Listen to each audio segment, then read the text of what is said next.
Students, पिछले video में हम लोगों ने क्यूबिक पोलिनोमियल का कंसेप्ट को पढ़ा।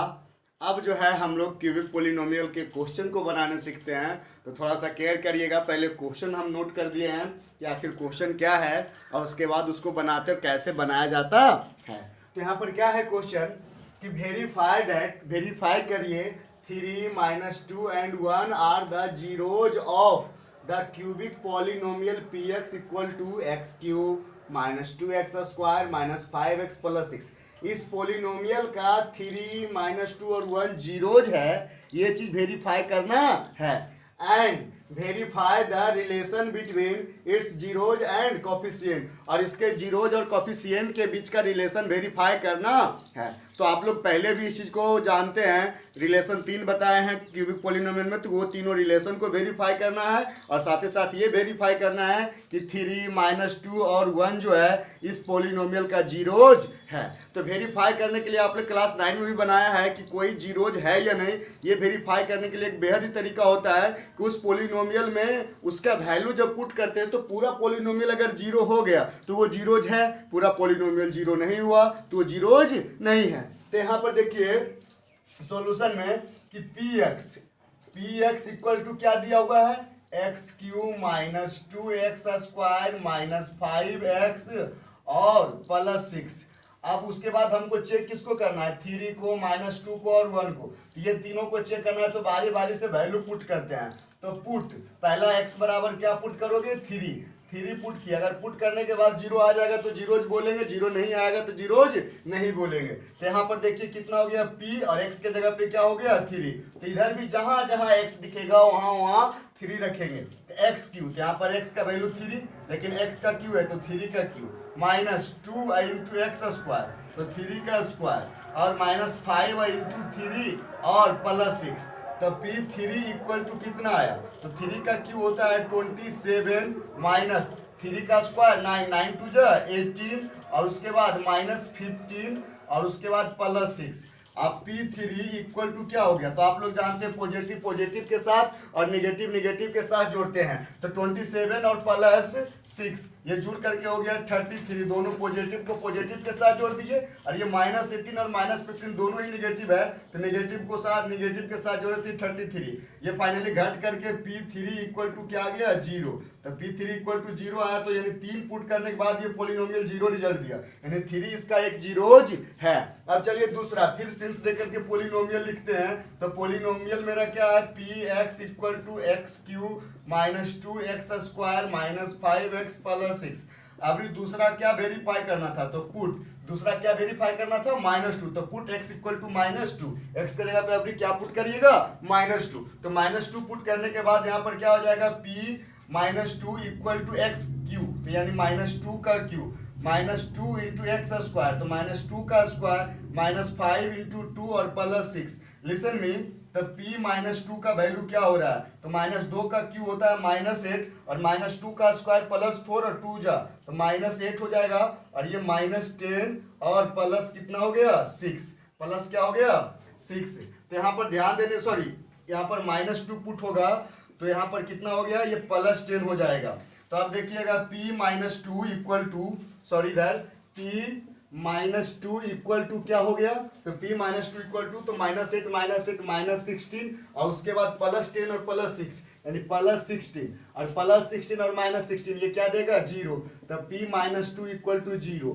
अब तीसरा फिर पोलिनोमियल सिंस देके लिखेंगे कि px इक्वल टू क्या है जी, तो यहाँ पर है x³ minus 2x square minus 5x plus 6। तो अभी तीसरा को वेरीफाई करना है, तो तीसरे को वेरीफाई करना है तो x के जगह पे तीसरा वैल्यू पुट करेंगे। तो पुट x इक्वल टू, तो x इक्वल टू, तो 3 को कर चुके हैं, -2 को कर चुके हैं, तो अब क्या है 1, तो 1 यहाँ पर पुट करेंगे। तो यहाँ पर क्या हो जाएगा, p1, तो यहाँ पर कितना हो जाएगा, 1 का क्यूब -2 × x स्क्वायर, तो 1 का स्क्वायर -5 × 1 प्लस 6।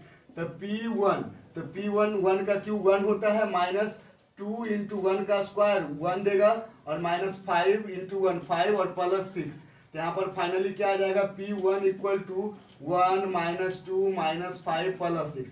6 और 1 पॉजिटिव है तो ये दोनों एक साथ जुड़ेगा, और उसके बाद आपको देखिए -2 -5 नेगेटिव है तो ये दोनों एक साथ, तो 6 + 1 कितना हो गया 7, और -5 -2 तो -7, यानी P1 इक्वल टू भी क्या आ गया 0। तो फाइनली मेरे को क्या मिला कि P3 भी 0 दे रहा है, P-2 भी क्या दे रहा है 0 दे रहा है, और P1 भी 0 दे रहा है। तो ये पूरे पोलिनोमियल यानी 3 -2 और 1 जब पुट कर रहे हैं तो पूरा पोलिनोमियल 0 दे रहा है। डेट मीन्स ये तीनों इस पोलिनोमियल का जीरोज है। तो यहाँ पर लिख सकते हो हैंस कौन कौन 3 -2 एंड तीसरा क्या था 1 आर द जीरोज, ये तीनों क्या हो गया जीरोज ऑफ द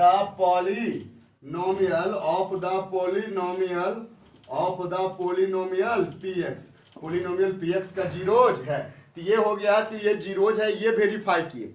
अब दूसरा चीज है उसके तीनों रिलेशन को शो करना है। तो रिलेशन को कैसे शो किया जाता है उस चीज को देखते हैं। तो देखिए यहाँ पर रिलेशन अब हमें शो करना है। तो रिलेशन शो करने के लिए हमें कोफिशिएंट और जीरोज की आवश्यकता होती है। तो कोफिशिएंट और जीरोज की आवश्यकता होती है। तो यहाँ पर जीरोज दिया हुआ है, तो यहाँ पर लिखेंगे जीरोज बोले तो अल्फा बीटा गामा। तो यहाँ पर गिवन डेट दिया हुआ है अल्फा बराबर कितना दिया हुआ है, तो पहला जीरोज 3, बीटा बराबर तो दूसरा जीरोज -2 एंड गामा बराबर तो तीसरा जीरोज, तो तीसरा जीरोज यहाँ पर क्या दिया है 1। तो अल्फा का 3, बीटा का -2 और गामा का क्या हो गया 1। उसके बाद फिर क्या करना था, तो उसके बाद जो है हमें कोफिशिएंट भी लिखना है कि कोफिशिएंट यहाँ पर कौन कौन है। तो कोफिशिएंट के रूप में ए बी सी डी, तो ए एक्स क्यू का कोफिशिएंट, तो एक्स क्यू के आगे कुछ नहीं है तो क्या है 1 है। बी एक्स का कोफिशिएंट, तो एक्स का कोफिशिएंट यहाँ पर -2 है। सी किसका कोफिशिएंट एक्स का, तो कितना है -5 है। और डी एंड डी, तो डी किसका कोफिशिएंट, डी कांस्टेंट टर्म को बोलते हैं। तो कांस्टेंट टर्म यहाँ पर कौन है जी, तो कांस्टेंट टर्म यहाँ पर है 6। अब थोड़ा सा रिलेशन वेरीफाई करते हैं। तो पहला रिलेशन होता है सम ऑफ जीरोज। तो सम ऑफ जीरोज को हम लोग बोलते हैं alpha plus beta plus gamma. तो अल्फा का वैल्यू 3 प्लस बीटा का वैल्यू -2 और गामा का 1। तो alpha plus beta plus gamma equal to आ जाएगा 3 में से 2 घटेगा बचेगा 1 और 1 + 1 2 आएगा। अब दूसरा निकालते हैं, ये जानते हैं सम ऑफ जीरो जो होता है minus coefficient of x square बटा कोफिशिएंट ऑफ एक्स क्यू के बराबर होता है। तो हम क्यों ना इसी का ही वैल्यू निकालें, क्योंकि हमको वेरीफाई करना है तो इसी के बराबर लाना है ना। तो हम minus coefficient of x square बटा कोफिशिएंट ऑफ एक्स क्यू यानी -b/a। यहाँ पर देखिए माइनस, अब b का वैल्यू, तो b का वैल्यू कितना है -2, ये माइनस फॉर्मूला वाला है और ये b का वैल्यू -2 है। अब बाई ए 1 यानी -b/a का वैल्यू भी आया +2 आया। तो alpha plus beta plus gamma की वैल्यू 2 आ रहा है और -b/a का भी वैल्यू क्या आ रहा है 2। तो यहाँ पर लिख सकते हो कि दोनों का राइट बराबर है तो लेफ्ट बराबर होगा। तो सो क्या हो जाएगा alpha plus beta plus gamma equal to -b/a। ये आपका पहला रिलेशन वेरीफाई हो गया। ये आपका पहला रिलेशन क्या हो गया वेरीफाई। दूसरा रिलेशन क्या बताए थे, तो दूसरा रिलेशन आपको बताए थे जो बोलते हैं sum of products of pair of zeros यानी जीरोज के पेयर ऑफ प्रोडक्ट का सम हमको चाहिए। यानी दो के जो है दो जीरोज का जो है ना पेयर बना के प्रोडक्ट निकालो और उसका सम का हमको चाहिए। तो उसको हम लोग क्या बोलते हैं जी alpha beta gamma and gamma alpha. तो यहाँ पर देखिए अल्फा बीटा गामा और गामा अल्फा का वैल्यू क्या होगा, तो अल्फा का वैल्यू 3, बीटा का वैल्यू -2, फिर बीटा गामा, तो बीटा का वैल्यू -2 और गामा का वैल्यू 1 और प्लस गामा, तो गामा का 1 और उसके बाद अल्फा का वैल्यू 3। अब यहाँ पर क्या हो गया कैलकुलेट करेंगे तो फाइनली आ जाएगा alpha beta plus beta gamma plus gamma alpha equal to -6 -2 और +3। तो -6 -2 -8 +3 फाइनली ये क्या देगा -5। और ये जानते हैं ये किसके बराबर होता था, ये कोफिशिएंट ऑफ एक्स बटा कोफिशिएंट ऑफ एक्स क्यू होता है। तो क्यों ना हम उसी का वैल्यू निकालें क्योंकि उसी के बराबर होता है। तो कोफिशिएंट ऑफ एक्स बटा coefficient of x Q, coefficient of x Q यानी हो गया आपको क्या चीज c/a, क्या हो गया c/a। तो c का वैल्यू इसमें क्या है जी, तो c का वैल्यू है आपको -5 और a का वैल्यू कितना है 1। तो c/a का वैल्यू -5। अब थोड़ा सा गौर से देखिए अल्फा बीटा गामा अल्फा का वैल्यू भी -5 है और c/a का भी वैल्यू -5 है। तो हम लोग ऐसा लिख सकते हैं कि so alpha beta plus beta gamma plus gamma alpha equal to c/a। ये आपका दूसरा रिलेशन वेरीफाई हो गया। अब तीसरा रिलेशन जो होता है उसको आप लोग जानते हो, हम लोग उसको क्या बोलते हैं, प्रोडक्ट ऑफ जीरोज। तो product of zeros alpha beta gamma, तो अल्फा का वैल्यू 3, बीटा का वैल्यू -2 और गामा का वैल्यू 1, तो alpha beta gamma equal to आएगा -6। और ये जानते हैं किसके बराबर होता है, ये होता है कांस्टेंट टर्म और बटा कोफिशिएंट ऑफ एक्स क्यू के बराबर, बोले तो d/a। तो d का वैल्यू कितना है जी, तो d का वैल्यू यहाँ पर है आपको 6, d का वैल्यू कितना है, सॉरी -d/a के बराबर होता है।